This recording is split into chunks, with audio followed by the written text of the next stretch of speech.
नमस्कार, स्वागत है आपका द न्यूज़ लॉन्चर पर। मैं हूं अशोक वानखेड़े, लेकर आया हूं खास खबर। एक तरफ बिहार में चुनावी घमासान चल रहा है और सारे एनडीए के नेता बार-बार एनडीए सरकार ये गरीबों की, दलितों की, पिछड़ों की, अति पिछड़ों की, ईबीसी की कैसी हितैषी है ये बताने का प्रयास कर रहे हैं। महिलाओं के प्रति कितनी सरकारें संवेदनशील हैं इनकी ये बताने का प्रयास कर रहे हैं। जबकि बिहार से सटे हुए यूपी में जो सरकारी आंकड़ा है, यदि मैं उसकी बात करूं तो महिलाओं पे अत्याचार के मामले में, महिलाओं के खिलाफ जो क्राइम है उसके मामले में यूपी नंबर 1 है और पिछड़ों और दलितों पे हुए अत्याचार के मामले में भी उनके खिलाफ जो क्रिमिनल एक्टिविटी होती है, दलितों के जो उत्पीड़न होता है, उसमें भी नंबर 1 है। और मुझे लगता है कि योगी आदित्यनाथ की सरकार ने ये बिल्कुल तय कर लिया है कि ये नंबर 1 की पोजीशन किसी भी हालत में किसी और राज्य को नहीं जाए। एक फिर दलित किशोर 17 साल का, एक मैकेनिक लड़का, नाम अनिकेत जाटव, उम्र 17 साल, घर में सबसे बड़ा और उसी के ऊपर परिवार,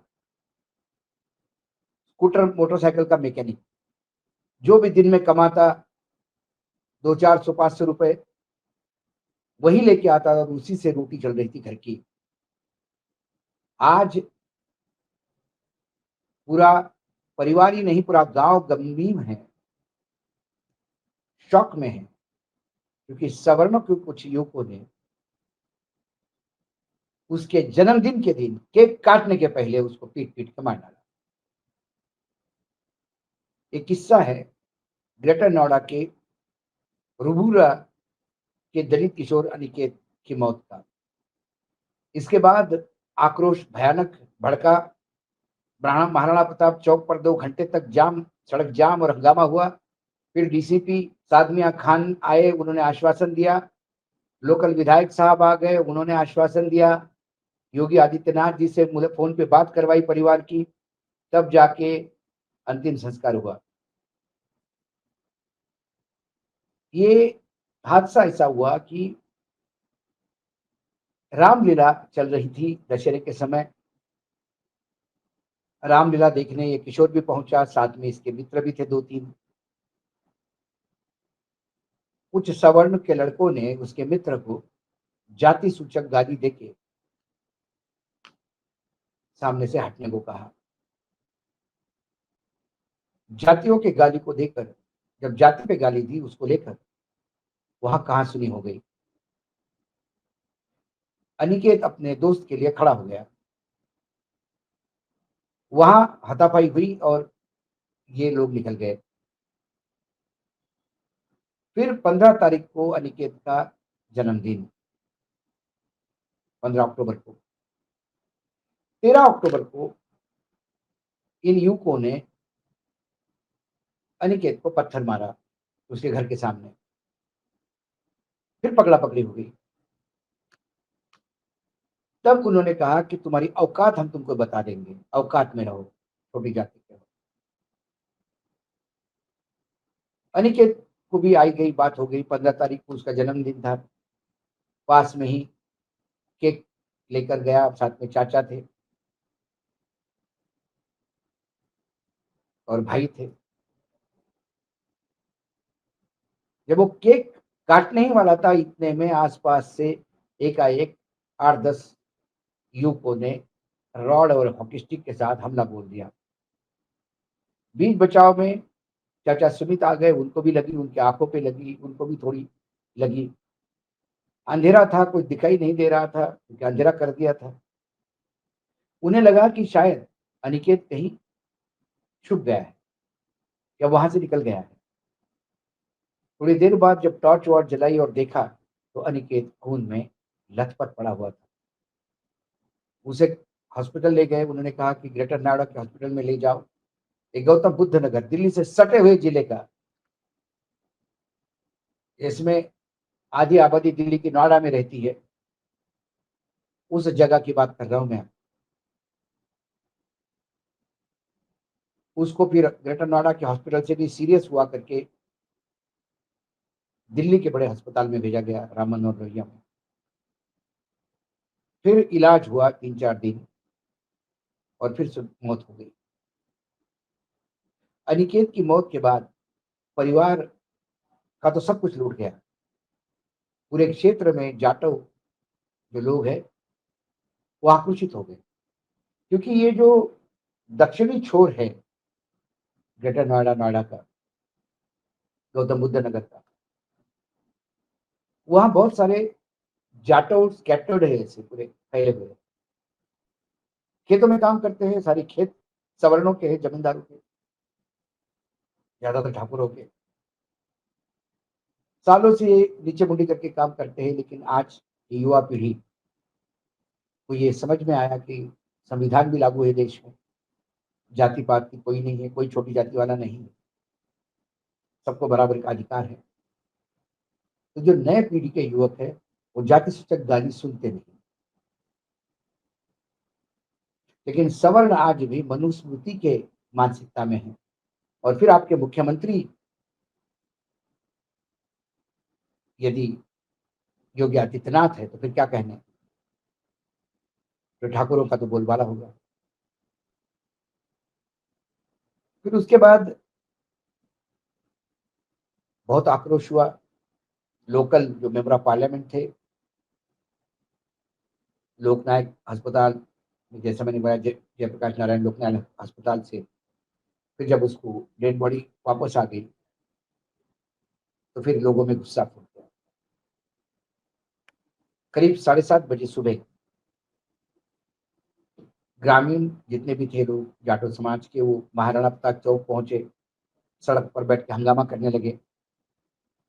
पुलिस को लापरवाही का आरोप लगाते रहे, क्योंकि पुलिस हत्या रुकी, क्योंकि 15 तारीख का जब उस पर हमला हुआ था तभी एफआईआर दर्ज हो गई थी, लेकिन किसी को अरेस्ट नहीं हुआ था।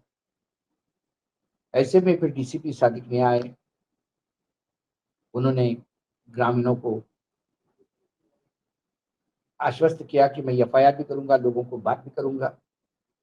जो लोकल विधायक थे ठाकुर धीरेन्द्र सिंह, वो भी ठाकुर समाज थे, लेकिन वो खुद परिवार से मिले और उन्होंने योगी आदित्यनाथ की मृतक के परिवार से बात करवाई।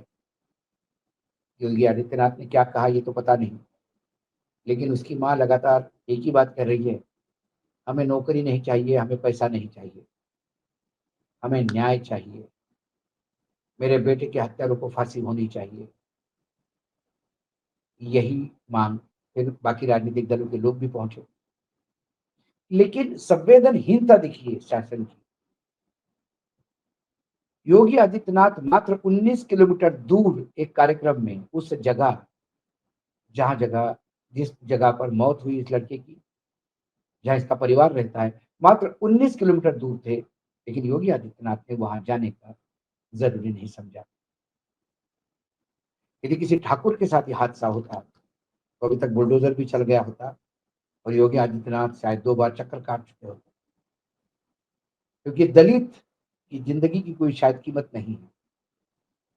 उन्हें आश्वासन दे दिया गया, और करेगा क्या बेचारा इस ठाकुरों के राज में, उसके लिए है ही क्या प्रताड़ना के सिवा।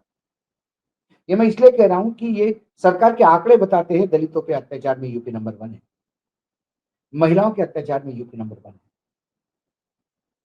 ये वहां की स्थिति है। मध्य प्रदेश, राजस्थान, उत्तर प्रदेश, ये राज्य है डबल इंजन की सरकारों के, जहां ये उत्पीड़न सबसे ज्यादा है। और इसके बाद निर्लज्जतापूर्ण,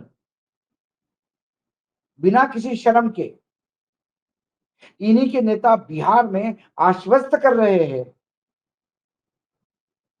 कि हमारी सरकार आएगी तो दलितों का उत्थान होगा। शायद दलितों को स्वर्गवास करने को तो उत्थान नहीं कहते, क्योंकि कई शब्द नए गढ़े हैं नहीं, ये शब्दों की परिभाषाएं बदली हैं इन लोगों ने। जैसे किसानों की आय दुगनी मतलब किसान बर्बाद, जो लगा है उससे आधा भी नहीं मिलेगा उसको किसानों की आय दुगनी कहते हैं। ऐसे ही कोई उत्थान का शब्द का अर्थ ये तो नहीं है कि परलोक सिधार दिया जाएगा। ये सवाल अनिकेत का नहीं। एक ये केस है जो दिल्ली के पास है, सट के है दिल्ली के, मीडिया तक पहुँच गया, कुछ अखबारों में दिखाया। हाँ, गोदी मीडिया और कॉमेडियन मीडिया को ये कोई मायना नहीं रखता। ये खबर तब बनेगा जब राहुल गांधी उनको मिलने चले जाएँगे और फिर राहुल गांधी को वो मना करेंगे कि आप वहाँ नहीं जा सकते। जैसे बरेली में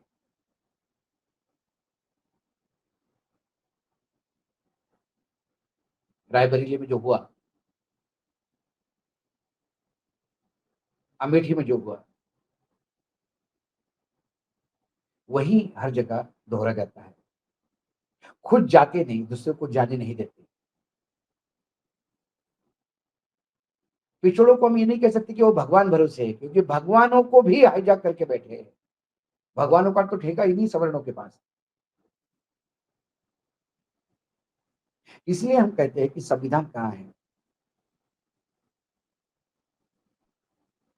संविधान की कसम लेके मनुस्मृति से सरकार यदि चलाएंगे, यही परिणति सामने दिखेगी। क्या अनिकेत के मरने से